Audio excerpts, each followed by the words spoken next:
Thank you so much for having me.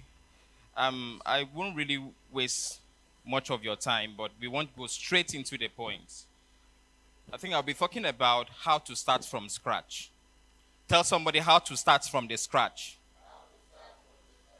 Now, but I'm going to channel it based on my area of specialization. So I'll give you some tips on how to start from scratch if you want to go into my line of business. I'm into the oil and gas. I handle uh, products, product operations like PMS, AGO, DPK, SRG, and the rest. Praise the Lord. So I want to tell you how to start from scratch. If you're when it comes to the oil and gas industry, it comes with a huge volume of products and also involve so much. If you want to buy like let's say 1,000 liter, that is much. It runs into millions. But if you want to start from scratch and build yourself to owning a tank farm, own a truck, and own maybe a good facility that can store close to about 10,000 metric tons or 20,000 metric tons. Now, this is where to start. Praise the Lord.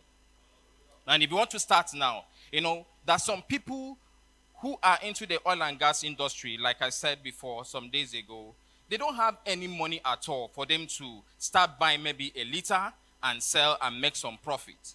But what they do is that they start from what we call ticketing. They go to those who have the ticket or who have like a huge volume of products in their tank farm.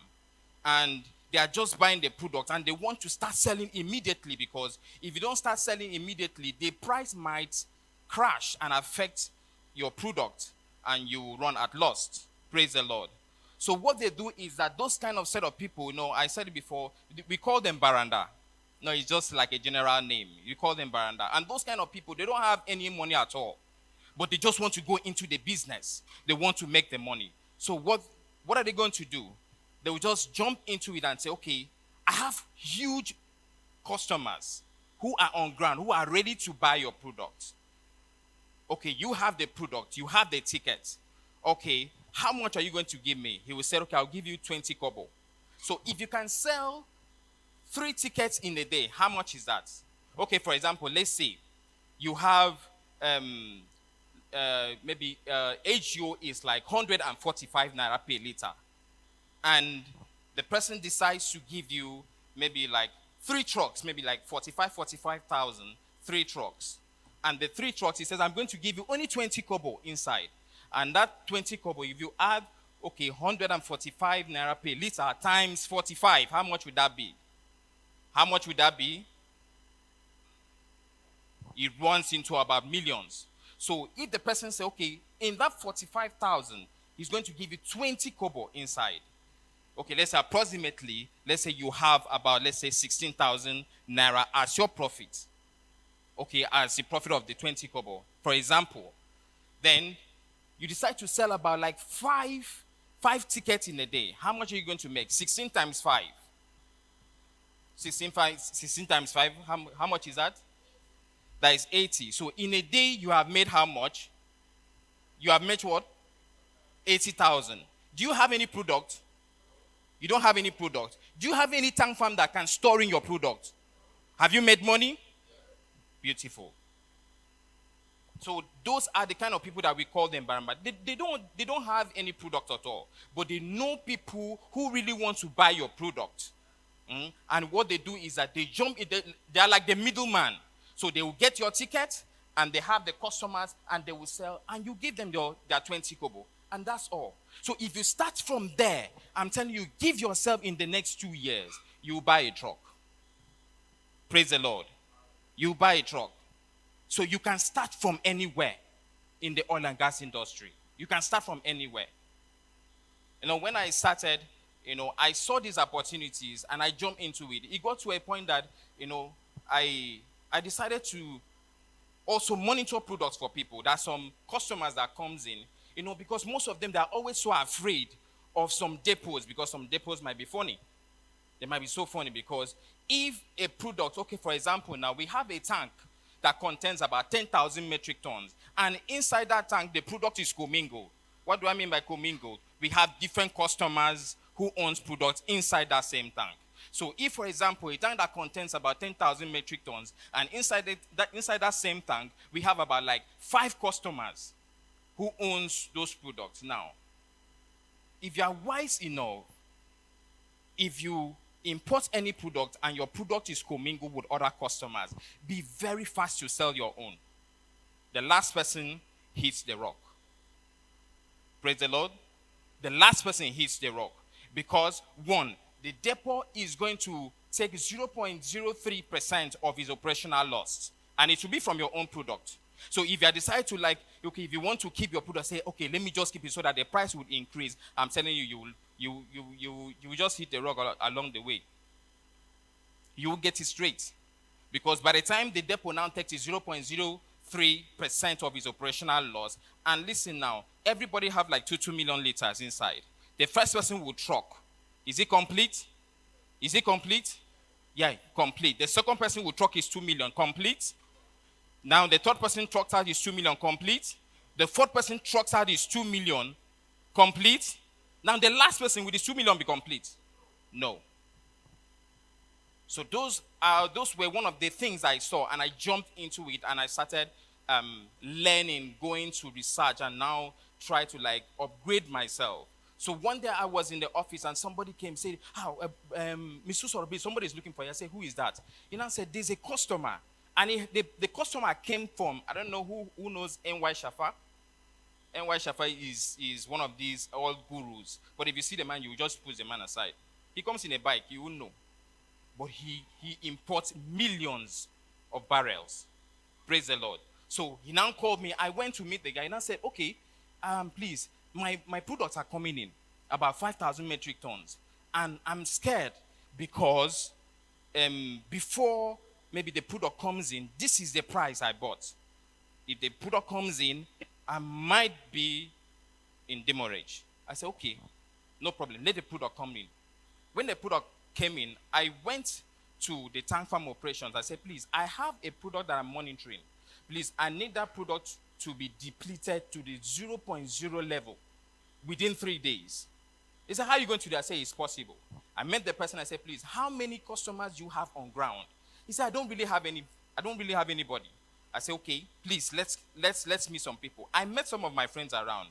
I said, "I have product over 5,000 metric tons. What are you going to do?" He said, "Okay, Mr. Usoro, I trust you. If you are the one that owns the product, we know very well that we'll go in and buy." Because so many customers are always so afraid of buying products. Why? Because some people might be funny. You buy like 3 trucks and you not end up, in fact, you will not even see 2 trucks. You pay money at the end of the day. The tank farm people, they will just toss you around. You will not even load one. But when they now say, "Okay, you are the one in charge," you say, "Okay, I know very well I'm going to load my product." So they now decided, they came in and they bought. Within 3 days, we depleted the whole 5,000 metric tons. Then if you convert it into liters, that is about close to like 7 million liters.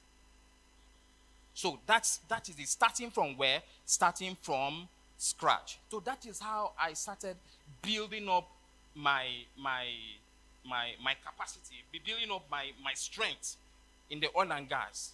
Because one thing about the oil and gas, it involves what? Trust. If somebody can trust you with 2 liters, the person will trust you with 5 liters, and the person will trust you with 10,000 metric tons. So that was what happened at the end of the day, within 3 days, and the person depleted his whole 5,000 metric tons. That was the first day.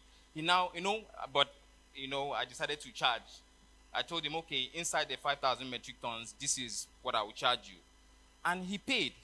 But he was so happy. Why? Because in the oil and gas industry, it's very, very risky. It's very, very risky. You can decide to jump into it, and before you know it, you pack your box and you go back to the village. So you need somebody, honestly, you need somebody that is experienced and somebody that can advise you well. What am I saying? Starting from where? Starting from where? You don't have the money, but you can start. Tell somebody you don't have the money, but you can start. That is it. So, oh, okay, maybe along the line, you grew yourself to the point that you now have that huge capital that you can now decide to, maybe, okay, I want to buy a truck, or I want to buy a full load of vessel. Mm. So what do? You also need an inspection company. That is where I jumped into. You need an inspection company that can handle your operations for you. Because if you're not careful, I'm telling you, you bring in your product and they will store it in a tank farm. Before your very eyes, they will deplete your products and you would not know. They will deplete your product and they will not know. And one of the most funniest parts in this industry is that, I don't know how many people here, you know what is called SRG. You know what is SRG? SRG is like PMS. I don't know whether I should say this now. But well, let me say it. SRG is like PMS, but it's very, very sensitive. Do not ever try to buy SRG in the afternoon because the temperature is very high. If you buy it, like let's say in a 25 liters, take that SRG. It's like PMS because you wouldn't know. Take that SRG, take it to your home, keep it. Keep it like after like 2 days. That's same. Don't open it. Keep it. After like 2 days, when you go back, check. It will deplete immediately. So what so many people do is that they will buy like some quantities of SRG and they'll mix up with the original what? Original PMS. Because we have two different kinds of PMS. We have the colored one and we have the white one. The colored one, they decide to mix it up so that the flash point will a little bit low so that it will not evaporate very fast. So what they do is that when they buy this some certain percentage of SRG and they mix it with PMS, so you will know. So at times you enter into a filling station and they will now, okay, please, I want to buy fuel, and they will, okay, how much is, say 5,000, you now put, and your meter room goes up, right? And you decide to drive from here to let's say my 2, and you check again. What happened? So those are one of the things. Those are one of the things. It's very, very risky. So if you want to go into the business, you must be very, very, very, very wise. So one of the things, somebody like me, if you say, okay, I have a product to sell, first of all, what's your temperature that you're using? Okay, that you bought. The temperature from the loading port. What's the temperature? And the temperature at the discharging jetty. What's your temperature you give me? And what's your density? Because so many people don't know. It's just like AGU. People don't really know that the AGU is always mixed. You don't know. People don't know that AGU is always mixed. Because, it's not everybody can really afford the huge volume of AGU. But they will take DPK, that is kerosene, and they'll mix it with AGU. So when they now mix it like that, what happened? They'll bring it. So if your engine is not strong enough, what happened? It starts jerking. And when it starts jerking, what happened? After that engine will not even last long. Praise the Lord. So those are one of the things. You must be very sensitive. You must be smart. And if you are ready to start from the scratch, you must start with what we call trust. Let somebody trust you. Let somebody trust you, because some huge of amount of money will be transferred into your account. So if somebody should trust you with such amount of money, I'm telling you, the sky is not even your limit. Praise the Lord. So please, if you want to start from the scratch, these are one of the things. First, what? Somebody must do what? Somebody must do what? Trust you. Somebody must do what? Trust you. Somebody must believe in you. And you must ready to take what? Risk. And you must be smart. Tell somebody you must be smart. So you don't need millions of naira to start any business in the oil and gas industry. You need what? Trust. Tell somebody you need what? Trust. So those are the key things that you need if you want to start any business in the oil and gas industry. Praise the Lord. I think I'll stop from there. Thank you.